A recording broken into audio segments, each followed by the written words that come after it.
kepribadian atau bahkan keputusan yang kita ambil semuanya itu tidak serta-merta muncul begitu saja dan pasti akan terbentuk dipengaruhi oleh sesuatu yang terjadi di masa lalu yang itu sudah terlanjur kita lakukan secara rutin, terbiasa. Kita sudah terbiasa melakukan itu sehingga terbentuk seperti itu. Jadi kalau ditanya apakah yang terjadi pada orang atau teman-teman kita yang tomboy gitu atau mungkin kebalikannya malah melambai gitu ya. Jadi kalau cewek yang kelihatan seperti cowok maka dibilang tomboy, sedangkan cewek yang seperti cowok seperti cewek maka dibilang melambai gitu. Apakah karena sering main sama beda jenis itu nggak bisa langsung kita stigma seperti itu atau kita state seperti itu, kita judge seperti itu. Kenapa? Karena itu tadi apa yang terjadi pada diri seseorang, apa yang terjadi pada diri Mas Leo, Mas Jamal, Mbak Sally, dan beberapa sobat pintar yang lainnya juga ada pada malam hari ini, termasuk Mbak Cav, Mbak Sofi, dan segala macam. Itu tentunya pasti akan berbeda satu sama lain. Kenapa? Karena setiap orang punya pengalamannya masing-masing. Paling gampang aja kalau kita lewat sebuah jalan, bisa jadi, ini seperti yang aku bahas waktu live Instagram kemarin ya guys. Kalau kalian mau nonton yang kemarin di episode live Instagram Bisikan, tentu itu juga ada hubungannya juga gitu. Misalkan contohnya, ketika saya lewat sebuah jalan A gitu ya, yang itu ada tukang baksonya. Saya tahu di situ ada tukang bakso karena saya kebetulan noleh ke kanan. Sedangkan Mas Jamal kebetulan juga lewat jalan yang sama di jalan A. Dan ketika saya tanya, Mas Jamal, kamu tadi lewat situ ada tukang bakso nggak lewat? Nggak ada kok, nggak ada tukang bakso. Kenapa? Karena kebetulan Mas Jamal selama lewat jalan itu dia hadapnya sebelah kiri. Dia kebetulan oleh sebelah kiri, dia nggak tahu di sebelah kanan. Dan dia bilang, yang aku lihat mana di situ ada ininya, ada tukang cimol gitu. Jadi nggak mungkin ada bakso Mas Dani gitu kan. Ya wajar. Kenapa? Karena Mas Jamal kebanyakan setiap lewat situ selalu hadap sebelah kiri, sedangkan saya lebih sering hadap sebelah kanan. Artinya ketika orang melewati jalan yang sama, mengalami aktivitas melalui sebuah jalan yang sama, itu aja sudah bisa menghasilkan dua hal yang berbeda gitu kan. Dan dari situ juga kita bisa bayangkan orang kenapa kok lebih memilih hadap ke kanan. Mungkin kebetulan yang ada di pikirannya, yang lagi eye-catching di matanya adalah sesuatu yang terkait sama bakso gitu kan. Jadi orang lebih prefer untuk noleh ke arah bakso. Sedangkan orang yang satunya yang kebetulan lewat situ dan dia melihatnya lebih fokusnya kepada tukang cimol, maka dia akan lebih prefer untuk menonton cimol karena kebetulan di dalam pikirannya enak nih kalau dingin-dingin makan cimol yang lagi anget kayak gitu. Jadi ini kembali ke preferensi juga. Jadi ada banyak hal yang mempengaruhi orang untuk memutuskan lewat ke sesuatu, berperilaku, beraktivitas, menentukan suatu sikapnya itu dari berbagai hal itu karena ada beberapa hal itu apa yang dilalui berbeda yang bisa jadi juga itu ditentukan dengan preferensi atau ketertarikan interest yang berbeda juga. Lalu kemudian gitu kan, karena kita tahu itu berbeda, artinya apa? Karena preferensi aktivitas yang sudah kita lalui itu terjadi di masa lalu, di masa sebelumnya. Kalau kita ngomong masa lalu kan 1 detik yang lalu termasuk masa lalu, ya nggak sih? 1 menit yang lalu termasuk masa lalu, 1 hari yang lalu, 10 hari yang lalu, 1 tahun yang lalu, bahkan 50 tahun yang lalu, misalkan seperti itu. Jadi artinya bahwa kita sudah melalui jalur yang berbeda-beda. Dan yang jalur yang kita lewati itu beda sama yang dilalui oleh orang yang kebetulan ngobrol sama kita, atau ngobrol sama kita, atau mungkin orang-orang yang nggak pernah kenal sama kita, atau orang-orang lain. Jadi intinya setiap orang punya jalurnya masing-masing yang itu membentuk dirinya yang sekarang. Kemudian kalau kita sudah sampai ke konsep dasar itu, kemudian kita coba cek. Nah, apakah orang yang dengan sifat tomboy itu kemudian dia akan menjadi tomboy itu karena dia sering main sama berbeda-beda? Belum tentu juga. Atau dia main sama orang yang beda lawan jenis? Belum tentu juga gitu. Karena bisa jadi iya, bisa jadi enggak. Orang menjadi tomboy bisa jadi karena dia merasakan menjadi orang dengan berperilaku tomboy itu adalah sebuah kenyamanan. Kebalikannya juga, orang yang cewek ya, dia cowok yang akhirnya berperilaku melambai dalam tanda kutip ya tentunya, dan itu ternyata ketika dia memilih untuk berperilaku seperti itu, pasti ujungnya adalah dia merasakan kenyamanan akan perilaku tersebut. Yang pasti itu kenyamanan dibentuk karena keterbiasaan. Terbiasa artinya itu dilakukan setiap hari, dilakukan setiap waktu, rutinitas membentuk sebuah kenyamanan, the comfort zone-nya akhirnya itu terbentuk hingga sekarang.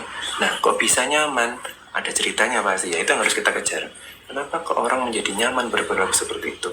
Pernah mungkin dia di waktu sebelumnya dia diapresiasi dengan berperilaku seperti itu. Misalkan lingkungannya itu, misalkan nih ada sebuah keluarga yang itu sebenarnya dia itu pingin banget punya anak cowok, tapi ternyata dapat anak cewek terus gitu kan. Akhirnya ketika sudah di titik dimana si ibu dan ayah itu udah nggak bisa punya anak cowok di usianya atau secara biologikal yang mungkin punya anak lagi, nggak bisa ngelahirin lagi, akhirnya ketika tahu anak ceweknya itu secara naluriah gitu ya, teman-temannya segala macam, ternyata dia tuh menjadi anak yang tomboy, suka basket, terus kemudian pakai baju-baju yang cowok dan segala macam, si orang tuanya mengapresiasi itu gitu kan, dan bangga dengan itu. Ada kemungkinan kan terjadi hal seperti itu. Maaf sambil batuk ya teman-teman semuanya. Jadi ketika ada situasi seperti itu, sehingga kan orang menjadi ikutan merasa puas, merasa nyaman. Loh, lingkunganku itu ternyata mendukung aku loh menjadi seperti ini. Perilaku tomboy yang aku rasakan, perilaku tomboy yang aku lakukan, yang aku tunjukkan itu diapresiasi sama lingkunganku. Apalagi itu sama kedua orang tuaku. Nah, kayak gitu. Jadi semakin kuatlah perilaku itu muncul. Begitu juga terjadi sebaliknya dengan perilaku melambai, yang mungkin sebenarnya ada orang tua yang ingin punya anak cewek tapi dapatnya anak cowok terus, ternyata diapresiasi lah sama orang tuanya. Akhirnya si anak itu semakin lama semakin nyaman dengan perilaku itu, tanpa sadar itu menjadi sebuah kenyamanan dan berlaku di depan masyarakat dengan begitu saja. Karena memang ada seperti itu guys.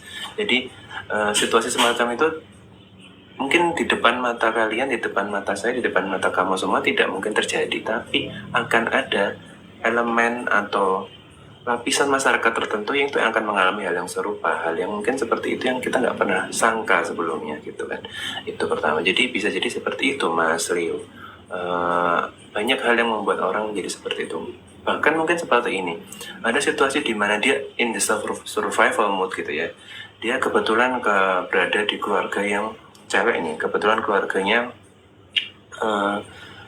berada intinya menengah ke bawah gitu kan. Kemudian untuk dia bisa survive gitu ya, di survival mode di dalam hidupnya gitu ya, dia maka dia akhirnya melakukan pekerjaan-pekerjaan itu berkaitan sama kegiatan laki-laki gitu kan, yang banyak hal mungkin di jalanan dia harus jual koran, atau dia mungkin misalkan dia harus ya bekerja yang agak keras, misalkan tukang atau apapun itu, dan akhirnya membentuk dia yang tipikal karakteristik yang tough, kuat, keras, yang mau nggak mau dia harus berpakaian yang itu tidak seperti cewek pada umumnya, sehingga akhirnya dia memunculkan sifat-sifat yang cenderung cowok gitu kan, yang cenderung yang kuat, yang dia itu tough kayak gitu. Akhirnya itu yang memunculkan diri seperti itu. Jadi ada banyak hal, nggak cuma tentang apresiasi dalam keluarga, perlakuan keluarga,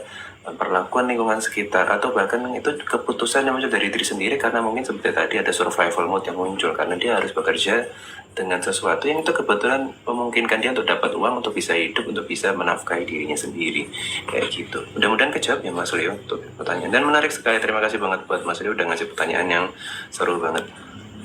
Nah ini ada juga tambahan dari Mbak Nabila Sarah. Oh ini kalau nggak salah 2 episode yang lalu ya Mas Jamal ya, kita juga kedatangan Mbak Nabila Sarah. Selamat datang buat Mbak Nabila Sarah, menjadi salah satu bagian acara pada malam hari ini. Mbak Nabila Sarah menurutku itu orang tomboy karena ada suatu kejadian yang membuat dia jadi begitu. Betul, setuju sama Mbak Nabila Sarah. Nggak semata-mata, nggak tiba-tiba orang itu jadi seperti itu. Kayak orang yang biasanya suka durian, tiba-tiba dia nggak suka durian. Itu kan kayak biasanya kamu suka durian, kok sekarang benar-benar anti sama durian. Nah itu kan ada ceritanya pasti di balik itu. Nggak tiba-tiba orang itu nggak suka atau segala macam karena sesuatu itu sudah menjadi hal yang suka, yang dia sudah lakukan tuh selama ini, ternyata tiba-tiba nggak suka. Hal yang disukai, yang itu daily aktivitas kita paham aja bisa berubah, apalagi hal-hal yang sebenarnya kita nggak kenal sama sekali sama orangnya. Jadi ada kemungkinan, ada peluang terjadi di mana sebenarnya perilaku yang terjadi pada diri seseorang itu tidak serta-merta instan begitu saja, tapi ada ceritanya, ada alasannya. Jadi buat kita semua kebetulan yang berada di lingkungan yang positif, yang sekarang lagi nonton atau nyaksiin Berbinar Here's to You, berarti di malam hari ini, maka kita lebih baik mulai dari diri sendiri, belajar untuk memahami sesuatu dari sudut pandang yang berbeda. Sudut pandang dimana kita tidak bisa langsung nge-forward, nge-reply, nge-posting, nge-repost dan segala macam tanpa melakukan validasi terlebih dahulu, memastikan semua yang kita informasi itu adalah informasi yang valid. Atau bahkan jika memang itu tidak relate sama kita nggak punya urgensi sama sekali sama postingan tersebut, maka lebih baik kita tidak ikut terlibat ke dalam lingkaran tersebut, circle yang tentunya bikin orang lain semakin terpuruk. Kenapa? Karena pastinya kita di posisi tersebut nggak akan mau mengalami hal yang sama. Jadi karena kita nggak mau, maka jangan kita bikin orang lain mengalami hal yang membuat dia terpuruk kayak gitu guys. Terima kasih banget buat Mbak Nabila Sarah atas komentarnya. Buat Mas Jamal juga, dan kalau cowok yang main sama cewek kadang tuh soalnya comfort zone-nya sama teman cewek sih. Nah betul juga, karena itu tadi bisa jadi comfort zone muncul itu karena dia pernah dikhianati sama teman-teman cowoknya gitu kan. Jadi itu sangat sangat apa ya, sangat make sense. Kamu dikhianati sama orang, maka kamu nggak akan kumpul sama orang yang bikin kamu tersakiti. Itu sangat stimulus respon banget gitu kan. Pasti orang kan tidak akan mau merasakan hal yang sama berulang kali, sehingga dia nggak akan ketemanan sama mereka yang bikin dia sakit hati atau terkhianati kayak gitu. Kata Mas Lul, tapi kalau gitu melawan kodrat nggak sih? Kan cowok zaman dulu gak gitu kesannya. Nah ini yang aku bilang juga, apakah orang-orang yang seperti ini itu melawan kodrat atau tidak? Ya ini kembali kepada diri masing-masing. Takdirnya kalau kita ngomong secara agama dan segala macam, mungkin itu sudah ada arahnya masing-masing gitu ya Mas Leo. Tapi sekarang permasalahannya apakah kita nih sebagai masyarakat sekitar punya sumbangsi apa nih? Gitu ya. Kita sebagai masyarakat sekitar tuh punya sumbangsi apa sih buat orang-orang yang mungkin menurut kamu ini nggak sesuai kodrat atau apa? Kita bisa bikin dia jadi empowered gak? Kita bisa empowering lingkungan sekitar kita nggak? Kita bikin orang lain dengan karakteristik apapun itu jadi bisa bermanfaat buat siapapun kayak gitu. Jadi maksudku bukan masalah kodratnya sesuai atau enggak, tapi sekarang tinggal bagaimana caranya kita itu bisa memastikan kita bisa berteman dengan siapapun, bersilaturahmi dengan siapapun, tanpa ngejudge mereka begitu aja, karena mereka dengan seperti itu pasti ada ceritanya, dan tidak mudah buat dia itu untuk bisa berubah dari posisi yang katamu tadi melawan kodrat, menjadi sesuai dengan kodratnya. Tidak semudah itu. Maka di sini kita sebagai masyarakat yang mungkin menjadi temannya, mungkin kita punya relasi sama dia, atau mungkin kita gak kenal sama sekali sama dia, memastikan orang-orang dengan semacam ini tuh bisa tetap survive di lingkungan sekitarnya, nggak kena bully, nggak kena stigma yang aneh-aneh, tapi kita malah nunjukin sebenarnya dia ini punya potensi positif juga loh. Jadi kita nggak terlalu harus bahas sesuatu yang tentang cowok atau cewek atau dia berperilaku seperti apa gitu guys.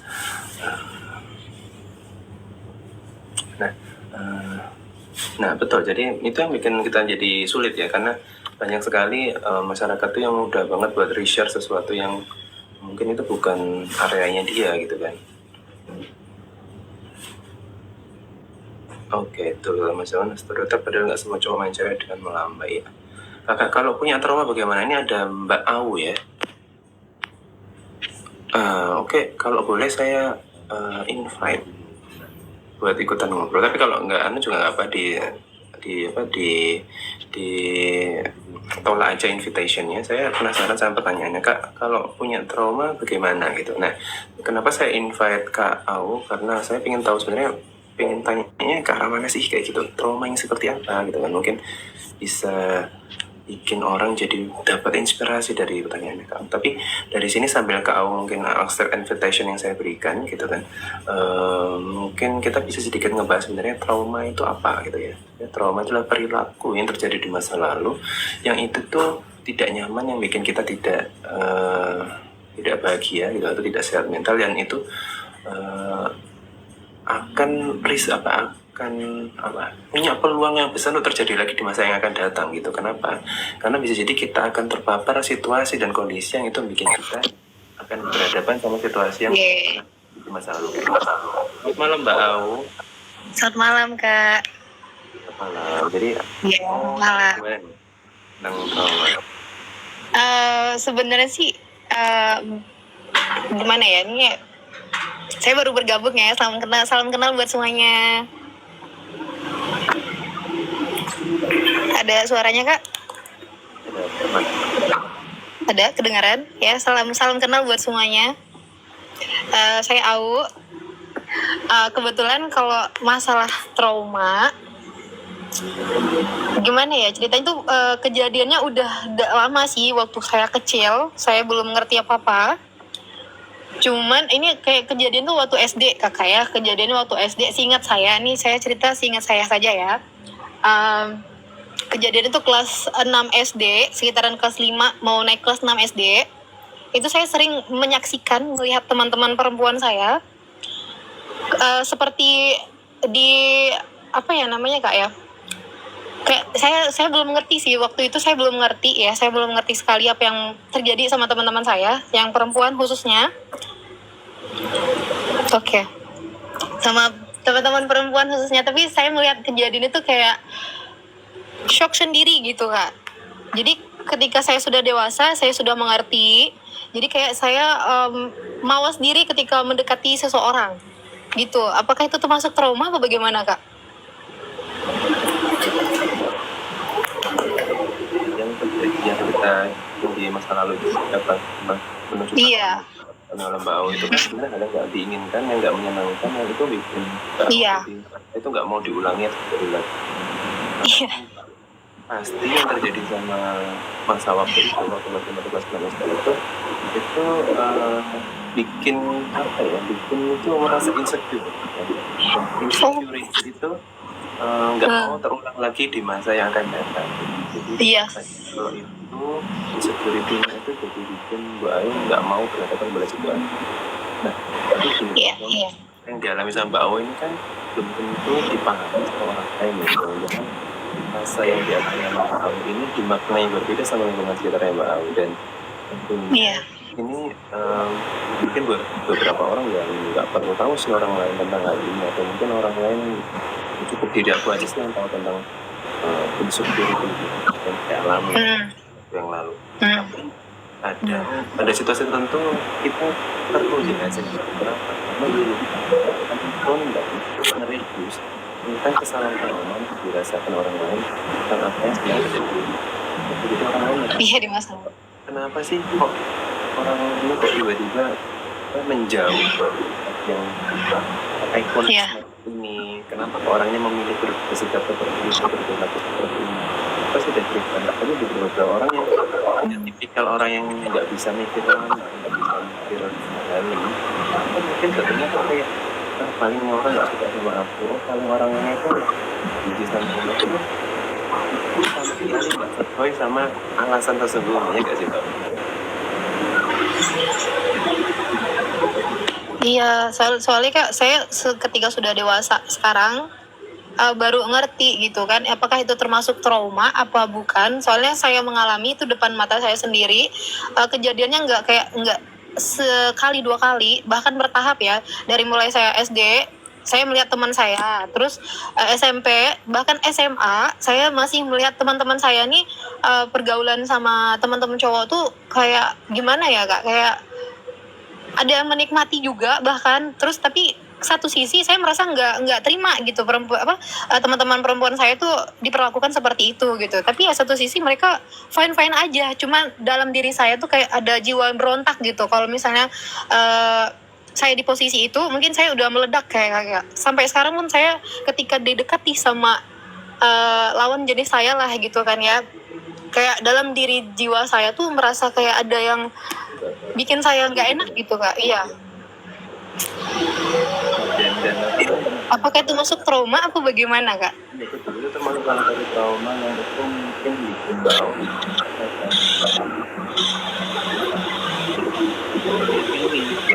teman sama bahkan buat teman-teman cowok salah satu hal yang kita kasih. Tapi kalau kita nggak berteman sama cowok ya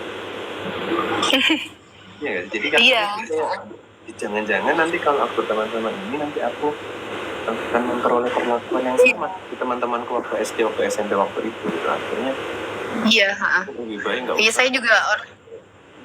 saya juga termasuk orangnya overthinking sih kak ya. Maksud tuh kayak overthinker banget lah gitu kalau sama orang. Jadi ya kalau misalnya ketika dia mau deket sama saya udah mikir yang jelek dulu gitu.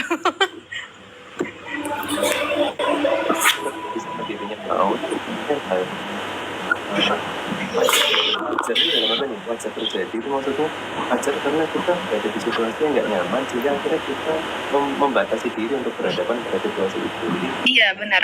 untuk pertahanan dirinya kita gitu kan, bahwa aku nggak mau itu terjadi sama aku, itu lebih baik gak usah teman sama aku. Nah sebenarnya kan kalau kita bilang itu wajar kan aku nggak mau itu terjadi sama diri kita, kemudian di satu sisi yang sebaliknya sisi ini perlu juga berpikir kayak gini. Bisa jadi mau teman cowok di sekitar itu yang nggak punya sifat seperti itu. Kadang kita nggak sempat buat mikir kayak gitu tuh, karena kita kadang tahu Maya tadi kita nggak mau, aku takut nggak mau itu terjadi lagi.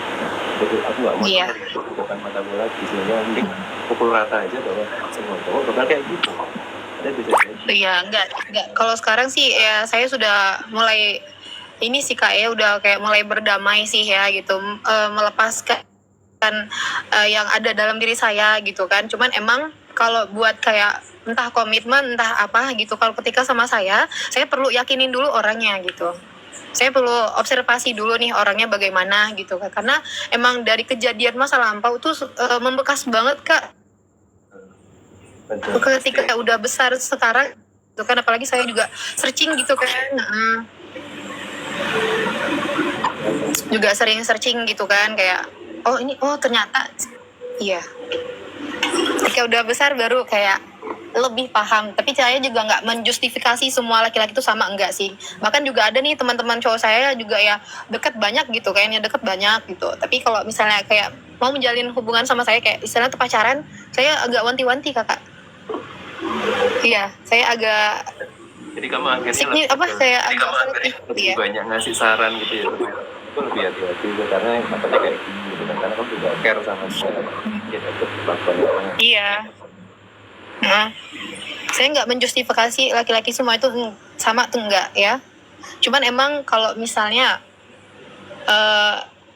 apa ya?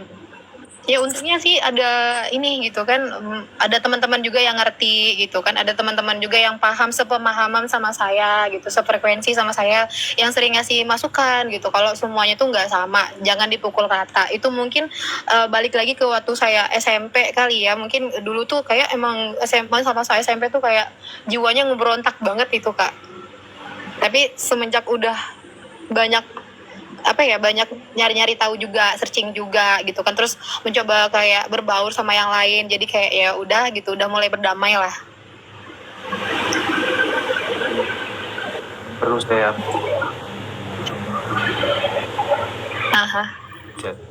kita tahu yang jadi lebih positif, sebetulnya adalah bisa memahami situasi jadi lebih baik, meskipun sebenarnya ada boundaries tertentu yang itu sebenarnya juga masih belum cukup bisa dilepasin gitu ya. Iya benar Kak, hati-hati. Iya ada boundariesnya. Karena nggak semua orang itu bakal free itu buat kenalan sama kita, yang dia mungkin kita tetap harus hati-hati gitu kan, kita harus jaga-jaga karena pasti akan lebih menguntungkan buat kita. Kita lebih selektif buat penyataan. Iya benar sih. Makasih banget buat Mbak Au buat sharingnya, dan tentunya. Iya sama-sama Kakak nih, terima kasih banyak juga ya sudah mau menjawab pertanyaan saya. Sama-sama. Terima kasih juga sudah ngasih ruang ke saya. Ya, salam kenal semuanya Kakak. Terima kasih Kak. Jadi sama-sama. Ini salah satu tujuan dari mana kita punya ada kita bisa kita dengan ngasih buat inspirasi buat orang-orang, itu untuk menyampaikan dan buat kita. Jadi apa pengalaman kita yang bisa diterapkan dari berbagai melakukan pengalaman positif dan sesuatu yang harus sebenarnya orang lain juga berada pada kalau bahasa itu kayak kata dalam temurung, berada di lingkungan itu bikin dia begitu aja terus. Jadi itu buat ini juga buat buat teman-teman. Dan sebetulnya kalau nggak salah Mbak Nabila Sarah ini kapan hari pernah dapat giveaway dari Berbinar, mungkin bisa langsung menghubungi salah satu admin dari TikToknya Berbinar gitu, karena kami sempat menghubungi Mbak Sarah tapi belum dapat respon gitu. Nah ini coba dicek ke admin TikToknya Berbinar, nanti bisa langsung tanyain kira-kira giveaway semacam apa yang akan didapatkan, dan termasuk juga Mbak Mbak Au gitu. Nanti kalau misalkan nanti beruntung dia akan juga dapat giveaway yang sama dari Berbinar Suatu Indonesia untuk bisa nyobain salah satu produk dari Berbinar dengan free kayak gitu. Terima kasih buat Sobat Binar semua yang sudah hadir pada malam hari ini. Kita sudah overtime gitu ya, karena biasanya Berbinar Here's to You berarti di hari Minggu di jam 8 malam waktu Indonesia Barat ini kita laksanakan selama 30 menit. Ternyata saking serunya kita sampai ngelaksanainnya sampai 44 menit guys, jadi 14 menit lebih lama dari sebelumnya. Tapi buat kalian yang barusan gabung, barusan join, atau barusan nge-follow Berbinar karena tahu ada live semacam ini, perkenalkan saya Dani Sanja Arvensia, psikolog dari Berbinar Suatu Indonesia. Dan di sini saya ingin ngasih tahu kalau sebenarnya Berbinar Suatu Indonesia itu punya hashtag di mana kami selalu ada buat kamu. Tujuannya adalah kami bisa edukasi masyarakat, ngasih layanan psikologis, entah itu konseling, psikotes maupun edukasi kelas dan segala macam, yang itu kita bisa nge-reach out semua orang di seluruh Indonesia. Nggak harus di base campnya Berbinar yang ada di Surabaya, tapi sampai ke Papua, sampai ke Aceh, semuanya bisa dapetin manfaat yang sama tanpa harus dapetin harga yang mahal, bisa lebih customer oriented sesuai sama kebutuhan kalian. Dan tentunya acara semacam ini akan ada terus setiap hari Minggu di jam 8 malam sampai jam setengah 9 malam. Stay tune terus, jangan lupa follow, jangan lupa cek Instagram dan sosmednya Berbinar, termasuk TikTok Berbinar. Dan buat kalian yang kelewatan, yang pasti ini akan direkam dan akan diinformasikan atau di repost ulang di YouTube-nya Berbinar. Jadi nggak usah khawatir, misalnya pengen tahu sebenarnya pelajaran apa sih yang belum saya lewatkan pada malam hari ini, pengalaman apa yang sudah dapat dari Berbinar pada malam hari ini gitu, yang mungkin terlewat, atau tadi ada insight apa yang saya dapatkan dari Mbak Au, dari Mbak Nabila Sarah yang itu terlewat tadi, bisa kalian tonton lagi di YouTube-nya Berbinar. Klik aja di Berbinar Satu Indonesia karena kalian bisa dapetin manfaat yang sama tanpa harus datengin live-nya, tapi juga bisa tonton di waktu-waktu yang lain tanpa harus juga nonton live-nya kayak gitu. Terima kasih, salam kenal buat kalian semua yang baru bergabung sama Berbinar. Selamat malam, selamat beristirahat. Kita ketemu lagi di edisi berikutnya. See you next time. Assalamualaikum, selamat.